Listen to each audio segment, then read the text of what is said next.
bàyyi président wax bàyyi mu wax. donc vas-y président. mais Charles mais Bouba mu lay.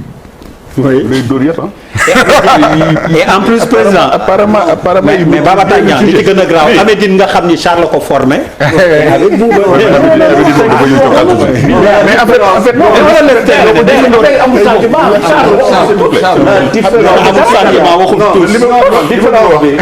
non déglu Tandian Charles déglu Tandian après c'est-à-dire en fait moi je suis pas très très football.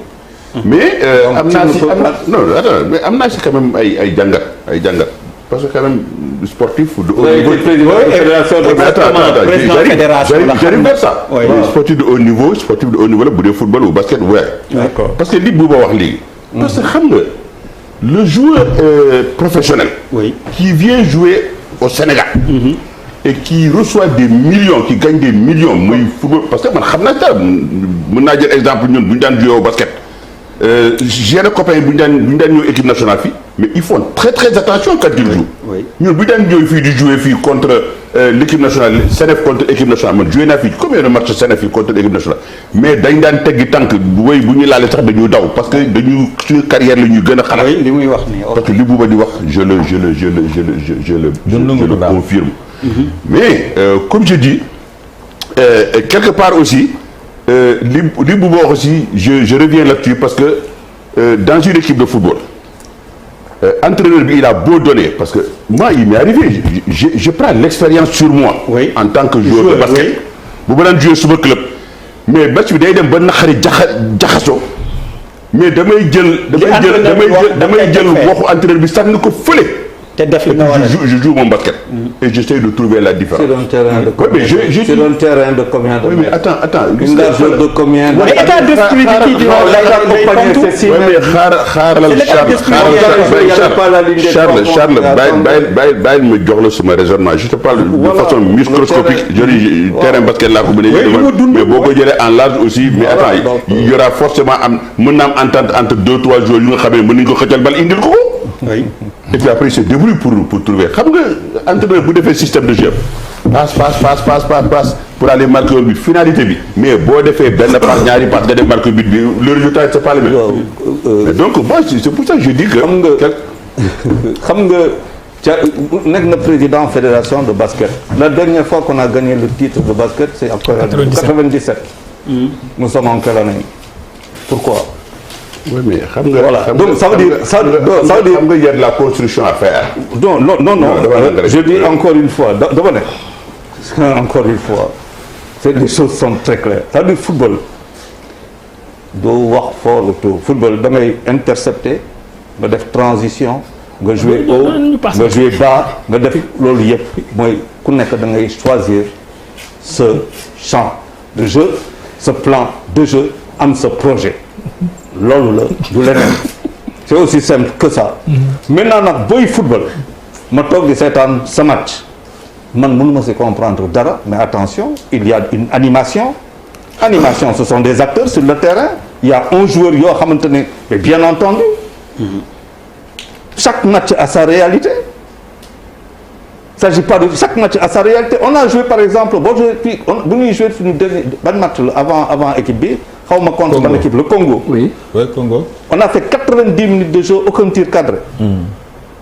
Mais c'est pas la première fois. bu fekkente ne y a des choses yoo xamante ne day arriver sur un match.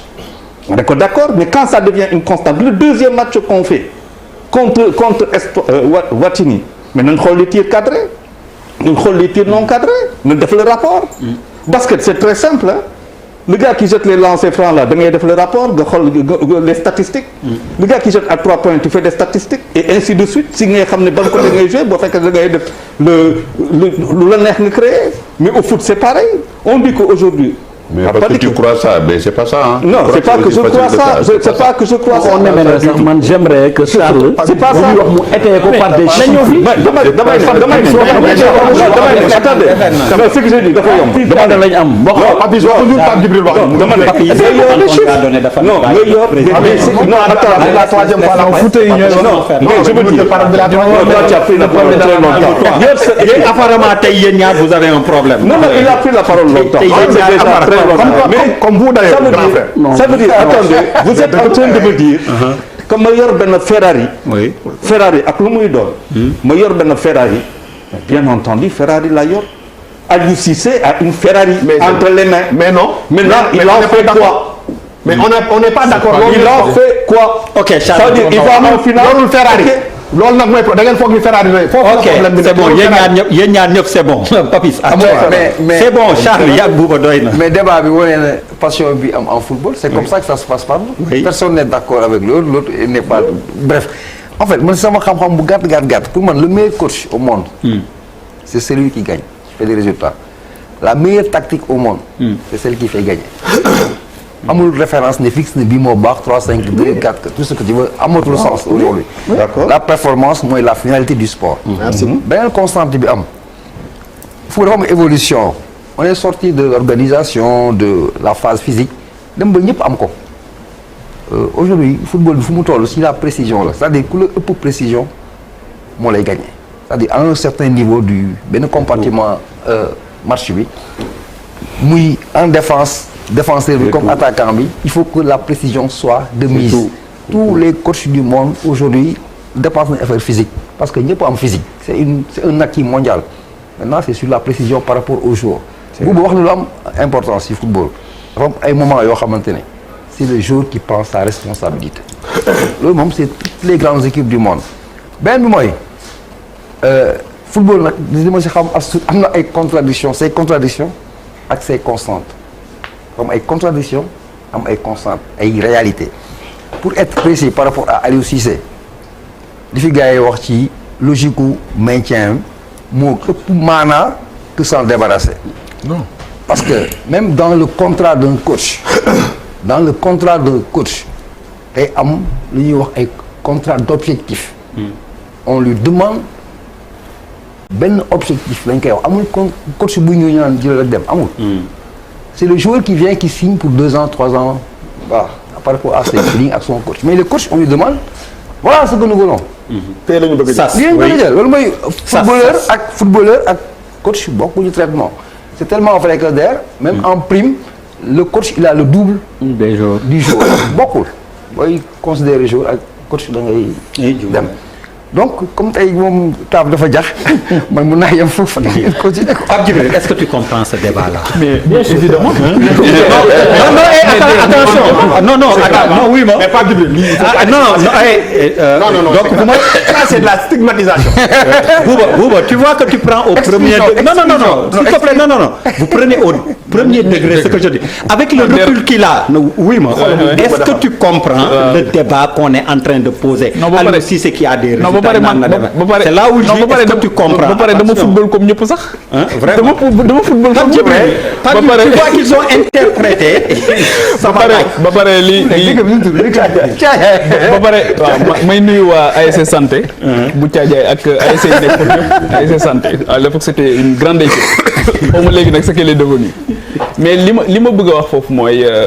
man dama am chance sax Aliou Cissé bi ñu ko nommé en 2015. premier papier bi ci RTS def man mii la Ibrahima Mboup yónni ma defi ko. Amédine mii fàttaliwu ko waaye ànd nañ Mbour ci busu ministère des sports. ci oto bi. jàppale na ma pour ma def suma papier. il l'a oublié. oui je l'ai oublié. waaw il l'a oublié donc ma fekk naa ko aussi ak Cheikh Sarr. ci stade Marius Ndiaye. boobu la Cheikh di doog a jot équipe bi. basket oui. waaw mais li ma marqué woon ci moom mooy li mu feeñalaat léegi ci plateau bi mooy générosité. parce que tous les jeunes journalistes dañ koy wër. donc et franchement c'était de grands moments yoo xamante ni de partage. niru comme doyen la. non merci je reviens à la charge. da nga baax rek. waaw fàtte na loolu waaye. mais je reviens à la charge Pape est-ce qu'on peut comprendre pour ne plus que ñu ne damay est-ce qu'on peut comprendre. le débat qui se pose mais xam nga ñun débat bi ñuy posé fii depuis.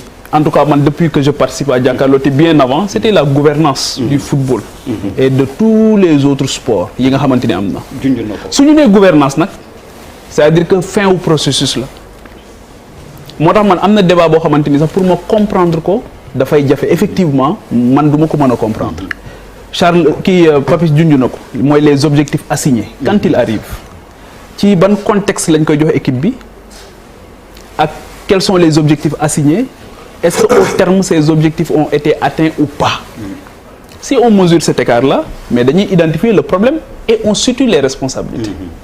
Est-ce que cet exercice a été fait par ñi nga xamante ni tey yëpp dañu jàpp ne Aliou dañ ko war a bàyyi ndax insuffisance de résultats lañ koy bàyyee wala déet est-ce que dafa def insuffisance de résultats ou pas?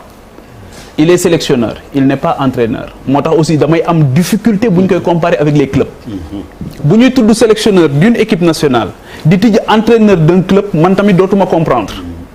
Yaa ngi dégg leneen li aussi mooy il faut que bon Charles sama. vas-y. C'est-à-dire que. bu ko yërëm il est non du ma ko dóor. non week-end bi Pape la mais nag souffrance bi dafay neex moo tax mooy kii quoi. non en fait il s'agit mais yéene sax lay waxee moom. c'est-à-dire ñiy wax yëpp ci équipe bi seen yéene la ñuy waxee Bakary ñëpp parce que il s'agit de nos sous. de nos deniers. mais mënuñu jël xaalis boobu di ko jox Aliou Cissé pendant ce temps-là ñu gis li ñu ko laaj ñu gis ne moo ngi sàmmonte ak li ñu ko laaj. ñu bëgg ñëw tey ne dañ koy dindi.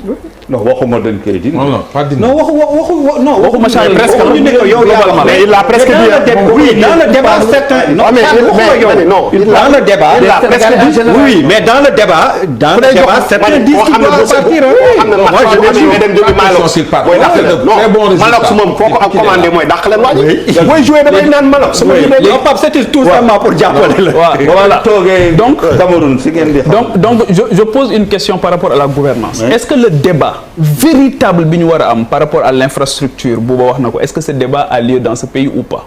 non est-ce que ñi war a bokk ci football dëgg ci sport ñoo ngi leen ciy boole ou pas ndax daf ci am ñoo xam ne dañu ñëw parce que c'est des chasseurs de primes bien vrai que mën naa d'accord ne il y a des opportunités d'affaires war na leer waaye opportunité d'affaires yooyu warul sape objectif yi ñu am war a am à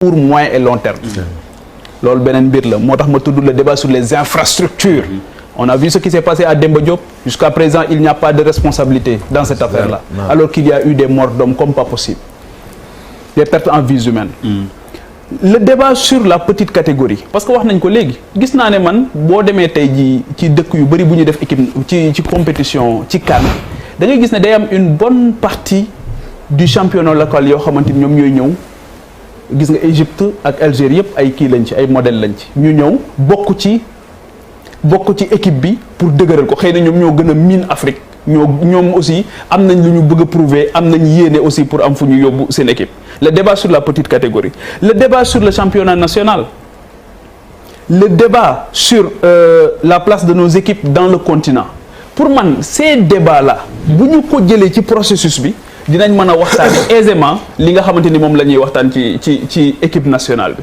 moo tax moi je parle de la gouvernance Aliou tey jii pour plusieurs raisons il doit continuer le travail l'implication nag des uns et des autres yi nga xam dañ leen a jox comme li Bakary wax su fekkee ne dëgg la par rapport au directeur technique par rapport à la direction technique mais kan moo war a sanctionner qui doit faire la police qui doit faire la police Aliou Cissé tey jii mën na bëgg a jël Charles wala mu bëgg a jël Bouba wala Papis boole leen ci mais dafay ça a des coûts du yëfam du moom mooy fay peut-être qu'il a fait l'expression de besoin peut-être qu'il ne peut pas tout dire peut-être qu'il est en train de remplir sa feuille de route sa fiche de poste moo ngi nekk di ko remplir convenablement mais c'est un ensemble de choses boo xamante ni synergie boo xamante ni ñëpp dañu ko war a def pour que mu mën a yemb bu ñu ko defaloon li bu ñu fexoon na Sénégal tey Aliou Cissé Aliou Cissé bokk na ci équipe je pense que entraîneur sélectionneur yi fi jaar yëpp moo fi gën a tuuti salaire moo fi gën a tuuti lu ñu koy fay. gënoon quoi mais après. waaw moo fi gënoon tuuti.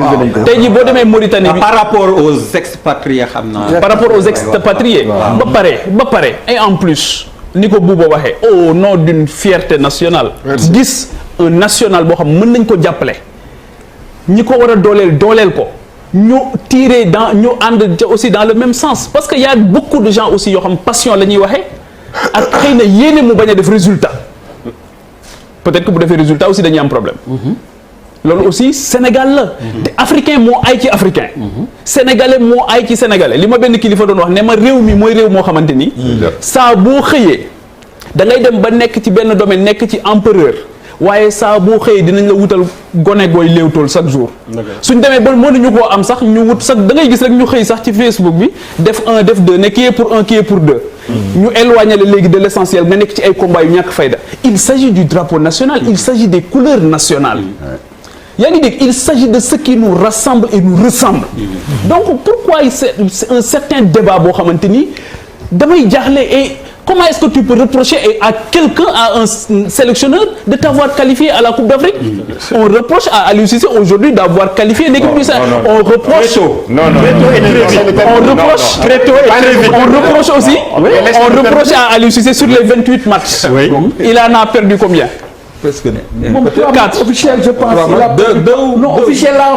Sur les 6 ans, match officiel. Exactement. Pas plus de 4. C'est-à-dire que sur les 28, il perd 4 matchs.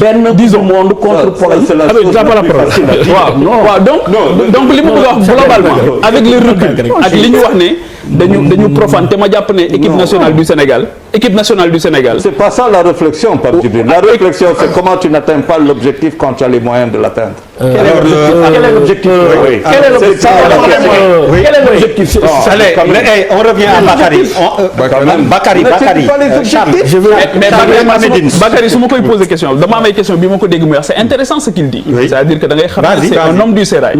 C'est-à-dire que bu fekkee ne dañ ne Aliou Cissé jëlul en considération li nga xamante ni moom la ko directeur technique am di jox. C'est-à-dire Bakary loolu man pour man bëgg nañ ci ay éléments tangibles. C'est-à-dire que fan la ñu xamee ne niveau d'implication directeur technique bi dafa des wala tenir ko en compte loolu mooy bu njëkk bi et si tel est le cas qui doit siffler la fin de la récréation parce qu'il n'a pas c'est le président de la fédération loolu mooy bu njëkk beneen bi mooy beneen question mais il y a un grand mais oui il y a un grand mais beneen question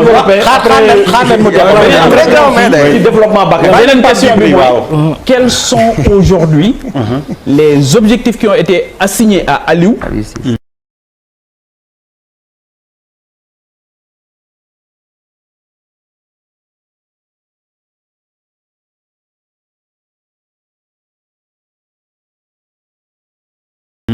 Quels sont et 23 buts encaissés. Et sous son magistère, Donc, c'est pas 51 matchs.